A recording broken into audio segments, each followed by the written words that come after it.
Los planes de Dios no sufren ninguna alteración. Él está en perfecto control.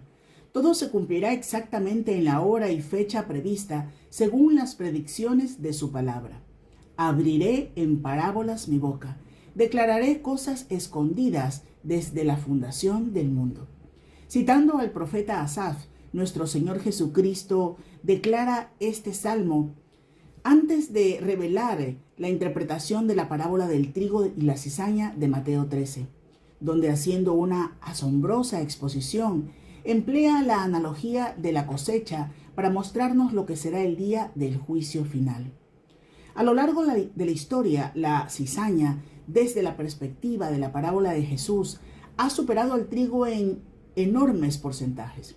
Incluso usted podrá observar al ver los telediarios que existen lugares sobrepoblados con la semilla del mal. En la tierra están los hijos del reino de los cielos, habitando junto a los hijos del maligno, coexistiendo, disfrutando de la lluvia y el sol que Dios regala para buenos y malos, para justos e injustos. Mateo 5. Pero Dios nos dice que la separación del trigo y la cizaña solo será en el fin de los siglos, y que solo el segador, que es Dios, llevará a cabo esta cosecha, la que en aquel tiempo era vista como una futura y lejana cosecha de ira divina y que ahora es una realidad cada vez más cerca.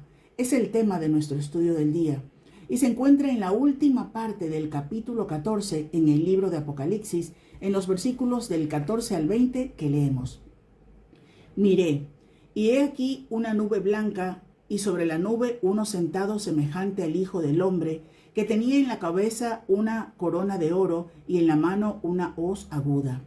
Y del templo salió otro ángel, clamando a gran voz, al que estaba sentado sobre la nube: mete tu hoz y ciega, porque la hora de cegar ha llegado, pues la mies de la tierra está madura. Y el que estaba sentado sobre la nube metió su hoz en la tierra, y la tierra fue cegada. Salió otro ángel del templo que está en el cielo, teniendo también una hoz aguda. Y salió del altar otro ángel que tenía poder sobre el fuego, y llamó a gran voz al que tenía la hoz aguda, diciendo: mete tu hoz aguda, y vendimia los racimos de la tierra, porque sus uvas están maduras. Y el ángel arrojó su hoz en la tierra, y vendimió la viña de la tierra, y echó las uvas en el gran lagar de la ira de Dios, y fue pisado el lagar fuera de la ciudad, y del lagar salió sangre hasta los frenos de los caballos, por 1,600 estadios. Estos pasajes describen el juicio venidero, empleando la imagen de una hoz aguda, ilustrando lo que representa la ira de Dios, que vendrá en forma devastadora, veloz, precisa, ejecutando en un exterminio sin precedentes la última siega en la tierra.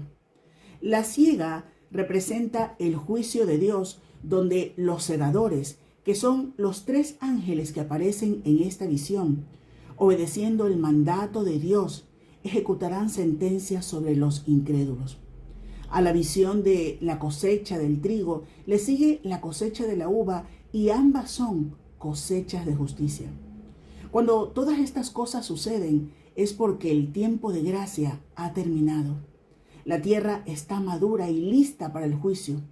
Aquellos que se negaron a arrepentirse aún después de escuchar a tantos enviados de Dios, aquellos que se burlaron de la palabra de Dios, aquellos que la dejaron para otro día, aquellos que pretendieron ser salvos pero tenían un corazón rebelde, aquellos que pisotearon el nombre del Hijo de Dios, teniendo por inmunda la sangre del pacto, e hicieron afrenta en el Espíritu Santo, conocerán en carne propia lo que es el verdadero castigo. Experimentarán en sus vidas la verdad que declara que horrenda cosa es caer en manos del Dios vivo. Hebreos 10. Todo aquello que carece de vida, aquello que está listo para ser arrancado, cortado, quemado, pisoteado, repentina y milagrosamente puede ser transformado, pasando de muerte a vida. Pero es necesario buscar a Dios mientras pueda ser hallado, llamarle mientras aún está cercano. Isaías 55:6. A continuación, hemos preparado un importante estudio sobre este tema. Permanece con nosotros y al final recuerda compartir este programa. Al acabar estos últimos versículos del capítulo 14 del libro de Apocalipsis, después de mensajes de advertencia, de esperanza, el profeta enviado por Dios empieza a confrontarnos con la visión de lo que será el juicio final. Juicio final que se acerca sobre todo a la humanidad y que ahora ya está preparado para ser derramado en la historia. La última siega empieza a ejecutarse. Esta siega nos lleva a comparar realmente lo que fue el ministerio del Señor Jesucristo en su primera venida a la tierra de lo que será el ministerio del Señor Jesucristo en su segunda venida. Realmente hay unas escenas. Cristo vino en su primera ocasión como siervo y volverá como rey soberano. Vino humilde, naciendo en un pesebre, caminando por los caminos polvorientos, abandonado, despojado de todo. Regresará en las nubes del cielo, en majestad y esplendor.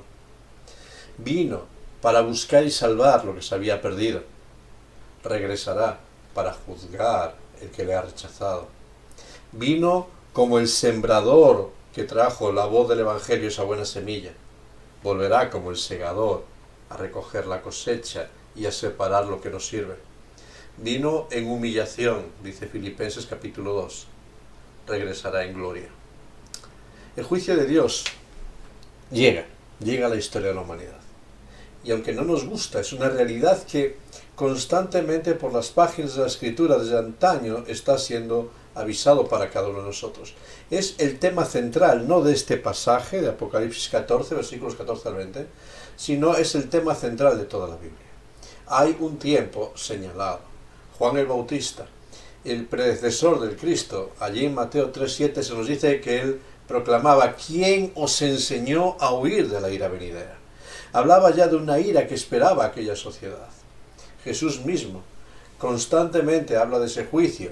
Podemos leer Mateo 10, 11, 12, 24, 25, Juan capítulo 5, donde dice: vendrá hora cuando todos los que están en los sepulcros oirán su voz, y los que hicieron lo bueno saldrán a resurrección de vida, mas los que hicieron lo malo a resurrección de condenación. Fíjate, un juicio que cribará a unos de los otros, unos para vida, otros para condenación. El apóstol Pablo escribía allí en Romanos capítulo 2, versículos 5 y 6, es por la dureza de tu corazón no arrepentido, que atesoras para ti mismo ira para el día de la ira y de la revelación del justo juicio de Dios, el cual pagará a cada uno conforme a sus obras. El autor de Hebreos nos dice que está establecido para todos los hombres que mueran una sola vez, y después de esto, el juicio. Hebreos 10, 26 y 27. El apóstol Pedro recalca esto, segunda de Pedro capítulo 2, versículo 9, capítulo 3, versículo 7. Pero es el mensaje también que ya viene de los profetas del Antiguo Testamento. Isaías, sobre todo, recuerda ese mensaje de Joel que decía: ay del día, porque cercano está el día de Jehová, vendrá como destrucción del Todopoderoso. Constantemente la profecía señala hacia ahí. Y cuando llegamos al final de Apocalipsis capítulo 14 nos encontramos con la realidad de ese juicio que llega a entrar en la escena de la humanidad. Y la visión que el apóstol recibe para transmitirnos nos compara el juicio con dos cosechas. Dos imágenes, una cosecha de grano, una cosecha de uva. Y en estas dos cosechas realmente se nos están pincelando cuáles son los motivos del juicio. ¿Cuáles son las causas para el juicio de la humanidad? En primer lugar, el versículo 14 nos va a presentar la imagen del segador. ¿Quién es el segador? ¿Quién es aquel que tiene autoridad para hundir y arrojar su hoz sobre toda esta tierra? En primer lugar nos dice que vendrá en una nube blanca, dice ese versículo 14. Esta imagen está siguiendo la realidad ya descrita por el profeta Daniel en el capítulo 7, versículos 13 y 14. Un símbolo de la gloria y la majestad de Dios. Y siempre esta imagen está asociada con manifestaciones de Dios mismo. Es decir, es Dios mismo el que va a ejecutar el juicio. No tiene que ver con argumentos humanos, sino que es la divinidad. Segundo, nos dice que sobre la nube, uno sentado semejante al Hijo del Hombre. Y esta imagen ya nos aclara más la visión que tenemos ahí. Era el título predilecto que tenía el Señor Jesucristo para describirse durante su encarnación.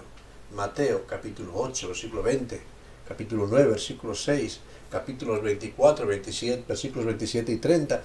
Constantemente Jesús se presentaba a sí mismo como el Hijo del Hombre. Es su identificación con la condición humana. Ese que se humilló a sí mismo haciéndose hombre, dice el apóstol Pablo en Filipenses capítulo 2. Y en esa identidad volverá identificado con la raza humana, identificado con cada uno de nosotros, de tal forma que le reconoceremos en su autoridad, pero vendrá como Señor.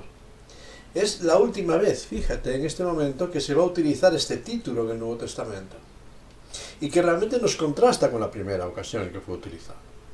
Fíjate, en la primera ocasión, allí en Mateo capítulo 8, versículo 20, nos encontramos con el Hijo del Hombre que no tenía donde recostar su cabeza. La humillación máxima del Cristo que vino a esta tierra sin tener donde recostar su cabeza.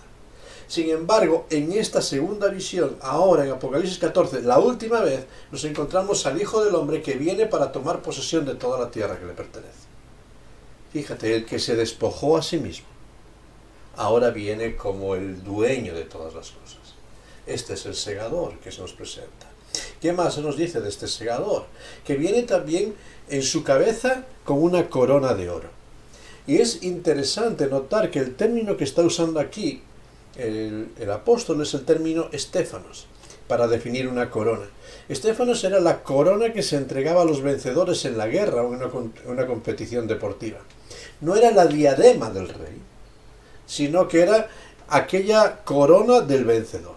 Nos define al Hijo del Hombre realmente esta imagen en su condición no de gobernante soberano, sino como aquel que es el triunfante conquistador de todo, el que ha derrotado a todos sus enemigos, el que viene en las nubes del cielo, es el que ha vencido a la muerte, es que ha vencido al diablo, el que ha vencido a todos aquellos que se burlan de él, el que ha vencido y ha callado las voces de todos aquellos necios que han rechazado su dignidad. Mateo capítulo 24, versículo 30 nos presenta la realidad del Cristo que ha vencido, que regresará vencedor sobre todas las cosas. Y en último lugar nos describe que en su mano hay una hoz aguda. Muchos conocemos la hoz, este instrumento del campo, ese instrumento que en la época de las siegas antiguamente se usaba. Hoy que todo esté mecanizado a veces ya hemos perdido de vista, pero era un instrumento muy afilado, muy peligroso, que en manos inexpertas podía producir un daño personal. Una hoz bien afilada, bien preparada para cortar de raíz toda la cosecha, separarla desde su raíz. Y en el Nuevo Testamento, la hoz es un símbolo directo del juicio. Es un símbolo directo de ese juicio de aquel que viene para recoger el fruto de su labor. Marcos capítulo 4, versículo 29. Fíjate la imagen que nos ha dado del segador.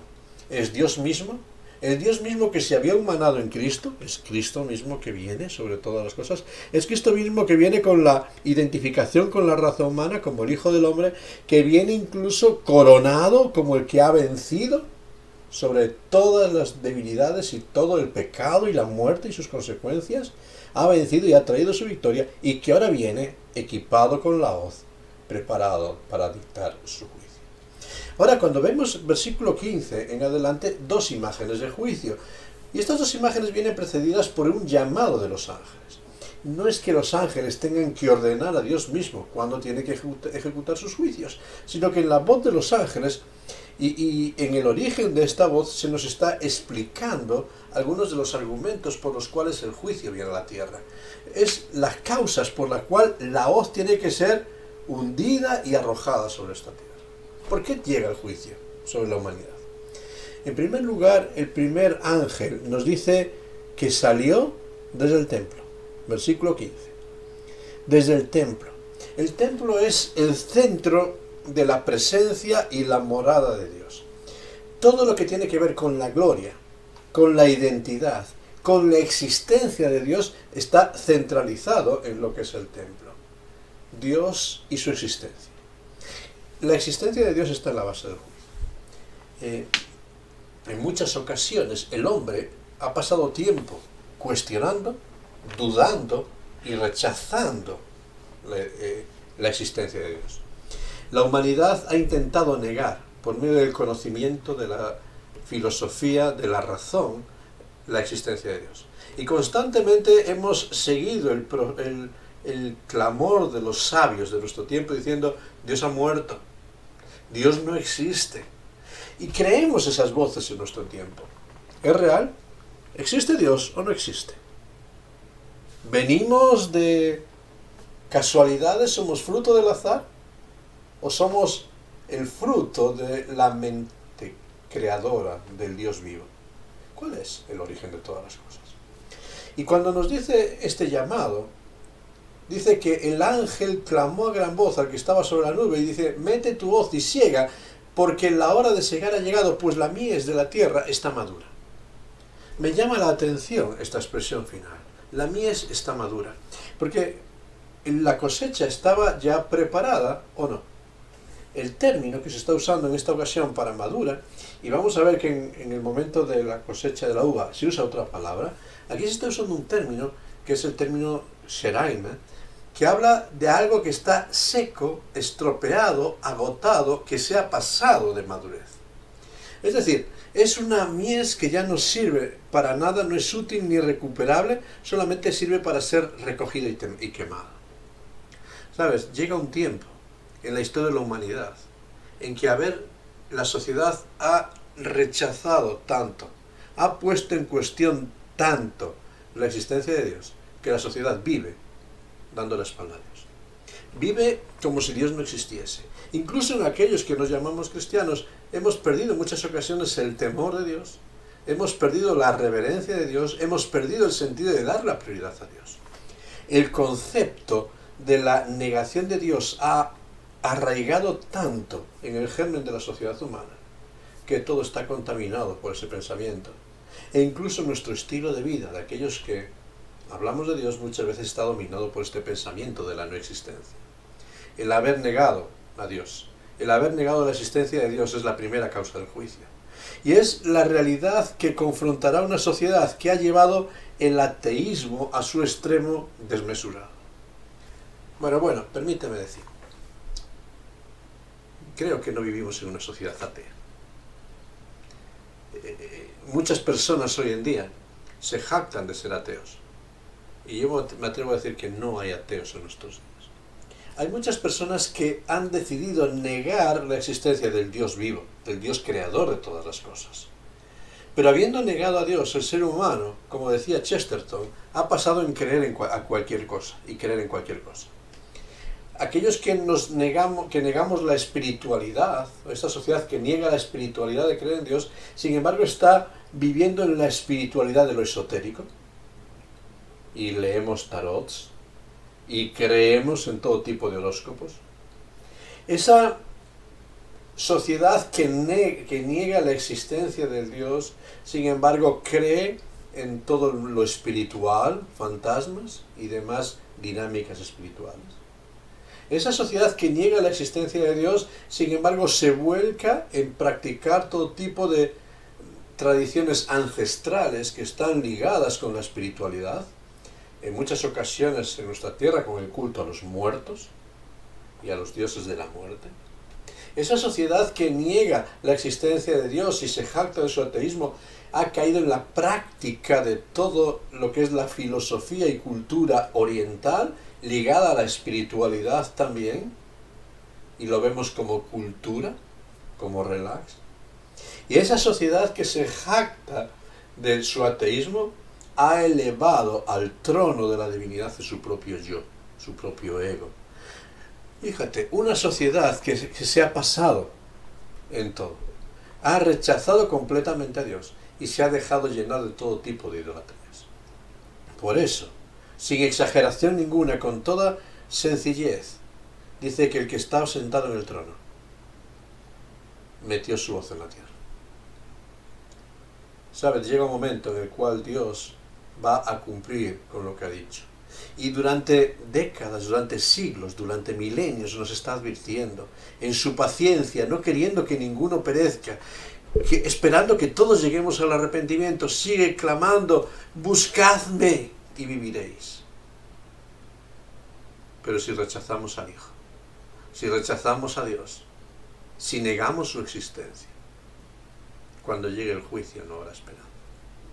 Por eso la primera cosecha nos confronta con esta realidad. Negar a Dios tiene consecuencias en nuestra historia. Pero hay una segunda cosecha que encontramos ya en el versículo 17. Otro ángel viene anunciando. ¿Desde dónde sale este ángel? Nos dice ese texto. Salió otro ángel del templo que está en el cielo, teniendo una voz aguda, y salió del altar. De nuevo desde la morada, la presencia de Dios, pero en el centro de la presencia de Dios está el altar en el cielo, ese altar de la intimidad, ese altar del sacrificio de Dios, ese altar de la obra, de lo que Dios ha hecho por cada uno de nosotros, ese altar de la oferta. Y desde el altar también sale el juicio con la hoz. ¿Sabes? Cuando hablamos del altar, hablamos de todo lo que Dios ha hecho por esta humanidad. De todo lo que Dios ha hecho y ha preparado para cada uno de nosotros. ¿Qué ha hecho Dios? Pues lo dice la Escritura, que Dios amó. Dios nos amó a cada uno de nosotros. Juan 3:16, ¿verdad? De tal manera amó Dios a este mundo. Y habiendo amado a este mundo, Dios no se quedó en un amor teórico, sino que lo hizo práctico. Entregó, envió a su Hijo a la humillación, a la entrega máxima. Le hizo llegar hasta una cruz que no merecía. Llegó a cargar en aquella cruz con el pecado de todos nosotros. Fíjate, tremendo.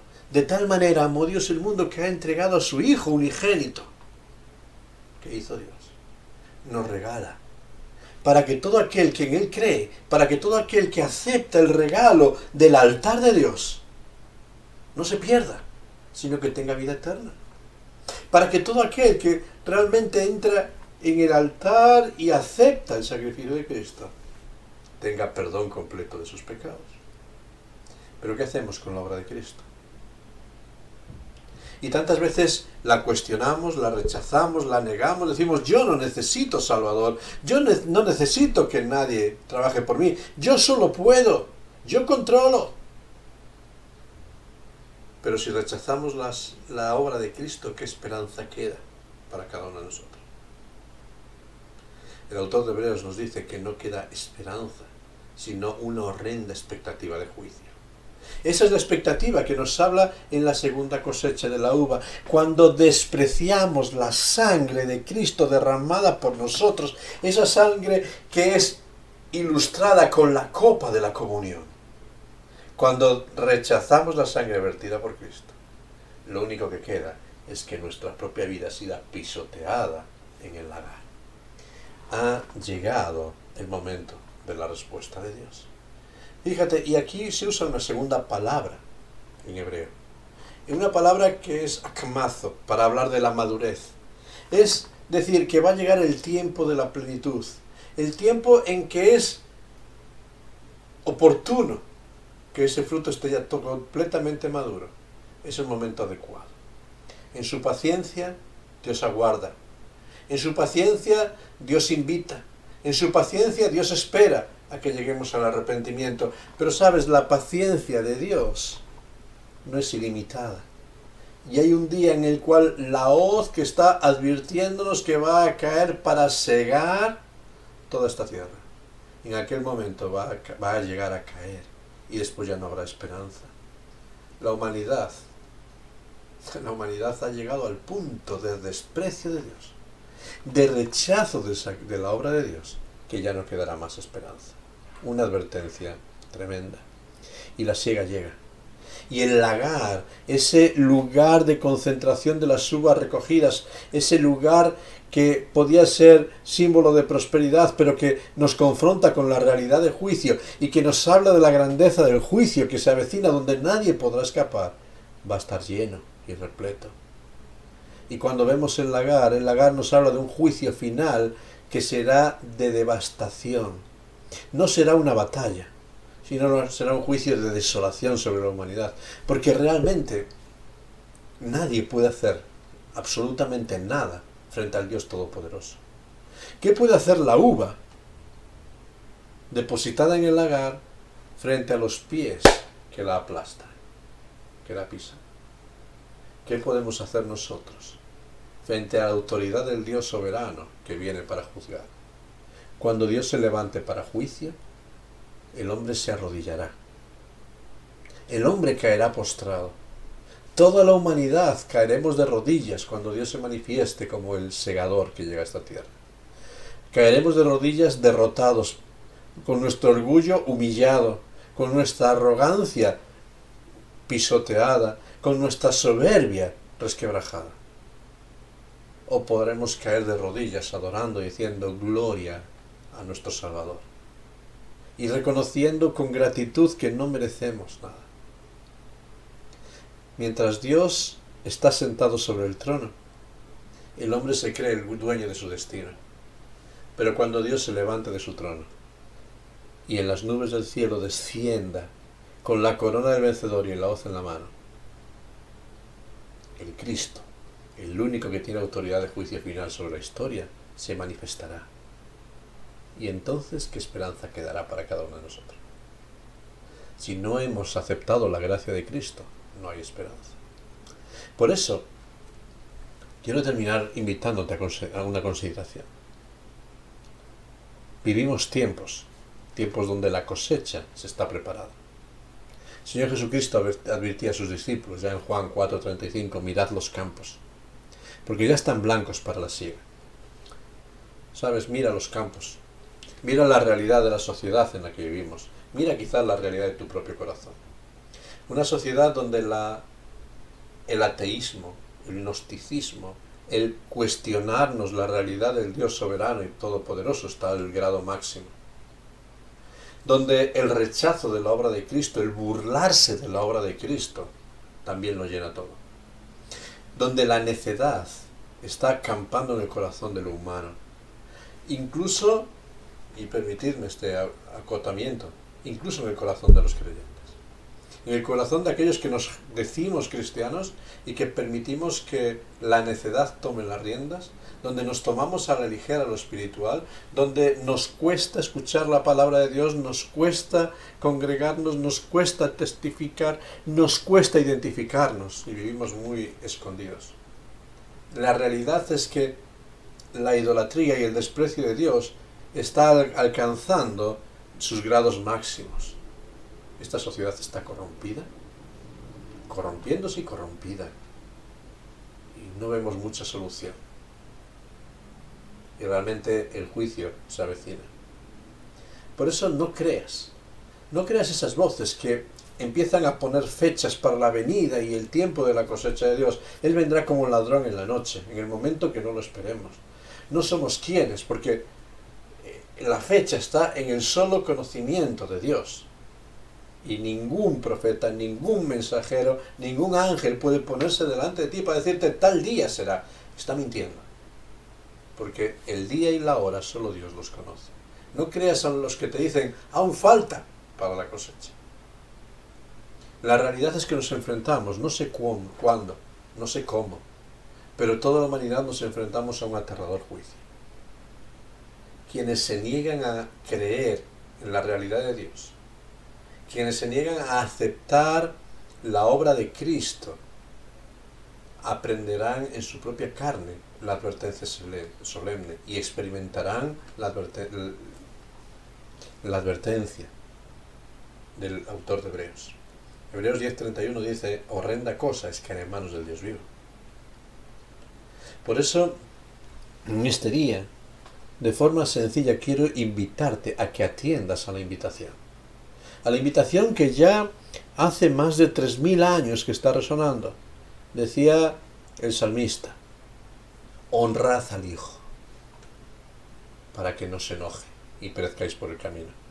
Fíjate, ten en cuenta la obra de Cristo ofrecida en el altar.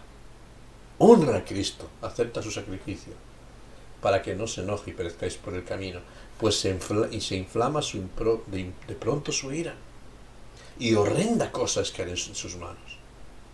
Pero bienaventurados, felices, todos los que en Él confían, todos los que le honran. Por eso en este día, permíteme hacer 2 preguntas esenciales ante la realidad del siga que llega. Y respóndelas con sinceridad, tú a solas delante de Dios. ¿Crees en la existencia de Dios? ¿Crees que hay un Dios en el cielo que está en control de todas las cosas?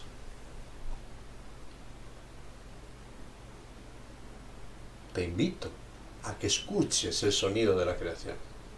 Los cielos proclaman la gloria de Dios.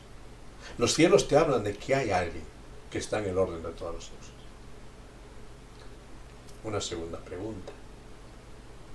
¿Has aceptado el amor de Dios para ti en la persona del Señor Jesucristo? ¿Has aceptado la provisión de Dios para perdón de tus pecados en el Señor Jesucristo? Si lo has hecho, gózate en este día y tómate en serio seguir a Cristo. Si no lo has hecho, hoy, mientras dure el día de la gracia, te invito que ahí donde estás le digas, Señor, perdóname por haber vivido de espaldas a ti. Hoy vengo a ti, acepto tu regalo. Porque si no estás expuesto al juicio. Y siempre menciono el mismo texto porque me parece contundente en este momento. Juan 3:36. El que cree en el Hijo, el que cree en la obra del Hijo, tiene vida eterna. Pero el que rehúsa creer, el que rechaza la oferta y la obra de Cristo ofrecido sobre el altar del sacrificio, el que rehúsa creer, no verá la vida, sino que la ira de Dios está sobre él. Esta es una advertencia para considerar. La cosecha está cerca. ¿Has creído? ¿Has creído en Dios? ¿Has creído en la oferta de Dios? ¿La has aceptado tuya? ¿Estás viviendo de acuerdo con los patrones de Dios? Y es una advertencia muy seria. Porque si rechazas su oferta, estás expuesto a una ira que es horrenda. Que Dios te dé sabiduría y me dé sabiduría para saber valorar lo mejor en este tiempo. Que Dios te bendiga.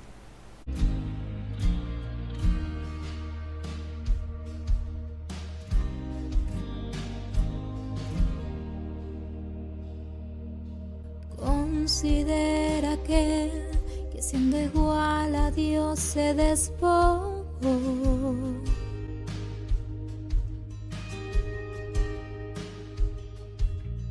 Considera que semejante al hombre descendió.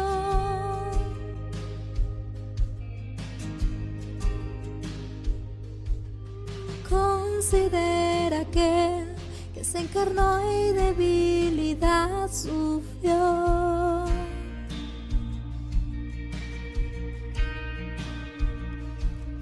Considera que fue tentado en todo y no pecó.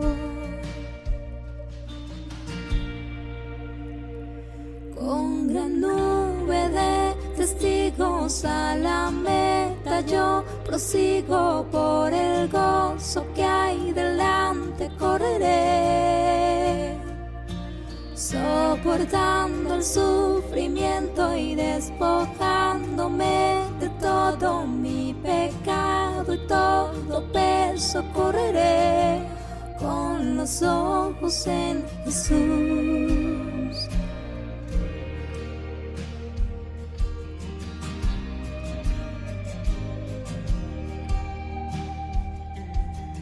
Considera que hasta lo más profundo se humilló.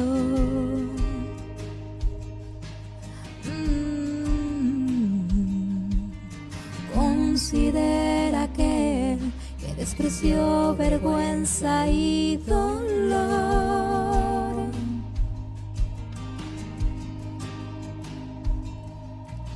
Considera que el peso del pecado soportó.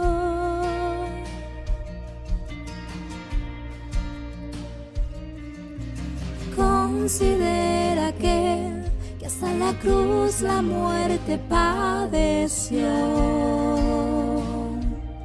Oh, con gran nube de testigos a la meta yo prosigo, por el gozo que hay delante correré, soportando el sufrimiento y despojándome de todo mi pecado y todo peso correré. Con gran nube de testigos a la meta yo prosigo, por el gozo que hay delante correré, soportando el sufrimiento y despojándome de todo mi pecado y todo peso correré, con los ojos en Jesús.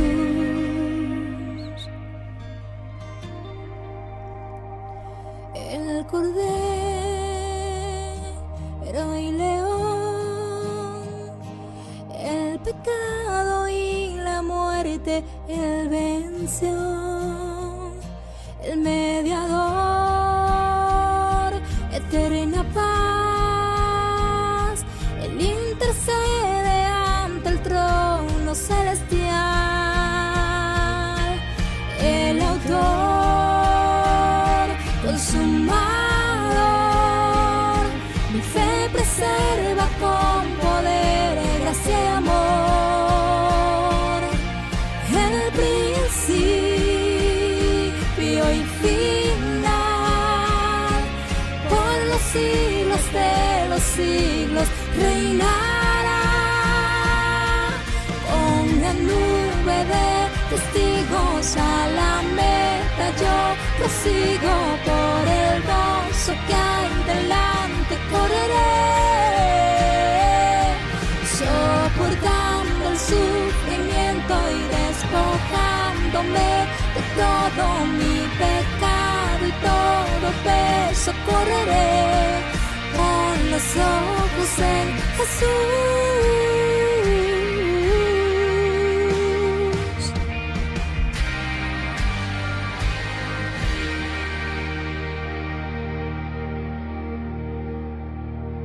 Cuando vivimos en una sociedad tan dominada por filosofías y pensamientos humanos, centrada en lo nuestro, nuestros deseos y nuestras pasiones, nos cuesta prestar atención a aquello que a veces no podemos tocar con nuestras manos. Esas advertencias de Dios las vemos tan lejanas que nos hacen sentir indiferentes. Las vemos tan cuestionables en muchos momentos que nos hacen vivir despreocupados. Y tememos más el dolor de mañana en esta tierra que la tragedia de una eternidad sin Dios. Por eso hoy es un día de tomar decisiones. Decisiones que debemos tomar en fe, no en vista. En fe de entender cómo todo lo que Dios ha prometido y profetizado en su palabra se va cumpliendo.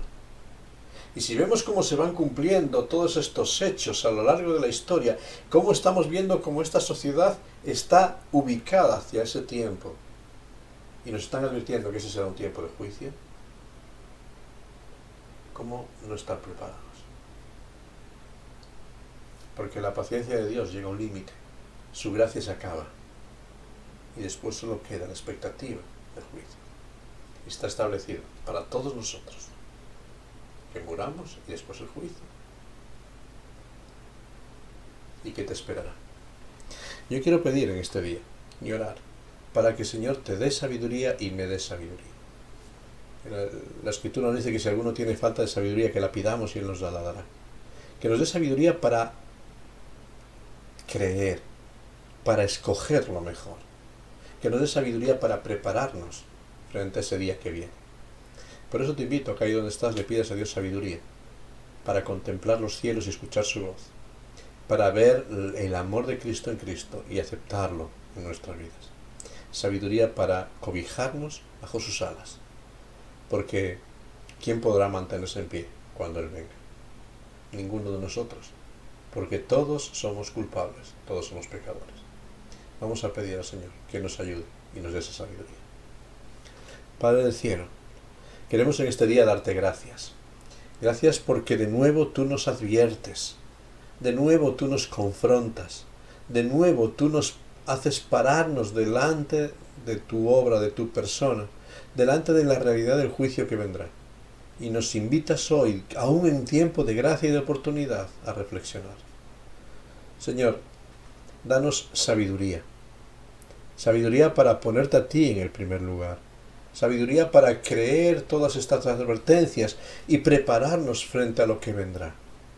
No permitas que seamos tan necios, que escuchando todas las advertencias miremos hacia otro lado.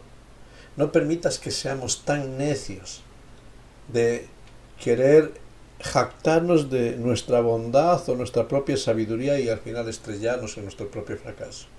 Señor, haznos ser humildes ante ti, para escuchar tu voz y prestar oído, porque si no la advertencia es de un juicio atroz. Por eso, Padre Celestial, estamos ante ti, y venimos ante ti humildes para decirte, Señor, nos cuesta saber, nos cuesta ver, nos cuesta creer. Danos sabiduría y aumenta nuestra fe, para descansar en ti. Señor, te lo pido para mí y lo pido para todos aquellos que están haciendo esta oración en este tiempo, que podamos buscar esa sabiduría de lo alto, esa sabiduría celestial, esa sabiduría práctica para creer y prepararnos y cobijarnos al abrigo de tus alas. Te lo pedimos y te damos gracias en el santo y bendito nombre de tu Hijo, nuestro Señor Jesucristo. Amén. Que Dios te bendiga en todo este tiempo.